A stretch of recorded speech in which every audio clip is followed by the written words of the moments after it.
আগামী 16 জুলাই মহাসমারোহে পালিত হবে রথযাত্রা। তার আগে শিলিগুড়ি ইসকন মন্দিরে শুরু হয়ে গেল প্রস্তুতি পর্ব। রবিবার শাস্ত্রবিধি মেনে পূজার্চনা ও মঙ্গলাচরণের মধ্য দিয়ে আনুষ্ঠানিকভাবে রথযাত্রার প্রস্তুতির সূচনা করা হয়।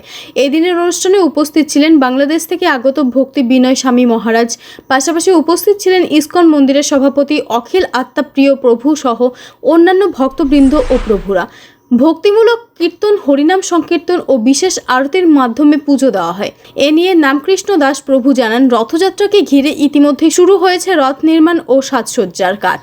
কাঠের তৈরি বিশাল রথের রং, আলোকসজ্জার আরও বিভিন্ন মাধ্যমে বিশেষ সাজ দেওয়া হবে।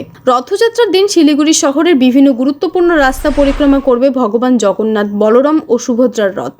এই উপলক্ষে হাজার হাজার ভক্তের সমাগম হবে বলে আশা করা হচ্ছে। নিরাপত্তা ও শৃঙ্খলা বজায় রাখতে প্রশাসনের তরফে নেওয়া হবে বিশেষ ব্যবস্থা। Bureau report, XTV Bangla. জয় জগন্নাথ। আজকে থেকে ইসকন শিলিগুড়ির রথযাত্রার কাজ শুরু হলো।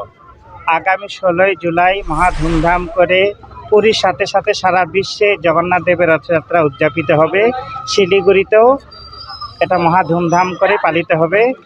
শিলিগুড়ি শহরবাসী এই অধীর অপেক্ষায় থাকে এই রথযাত্রার জন্য। আজকে থেকে ভগবান জগন্নাথ দেবের রথের রিপেয়ারিংয়ের কাজ শুরু হচ্ছে।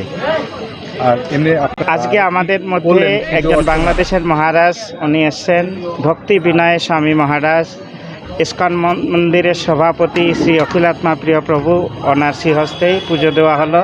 ইসকনের প্রতিষ্ঠাতা অভয়চরণারবিন্দ ভক্তিবেদান্ত স্বামী প্রভুপাদ, যিনি নাকি সারা বিশ্বে এই পুরীর ভগবান জগন্নাথ দেবের রথযাত্রাকে সারা বিশ্বে একটা পরিচিতি নিয়ে গেছেন। ওনার মূর্তি এখানে আনা হয়েছে, ওনার উদ্দেশ্যে এখানে পুজো হলো এবং মহা ধুমধাম করে পুজো হলো। আগামী দিনের আমরা অধীর অপেক্ষায় আছি, 16 তারিখের অপেক্ষায়।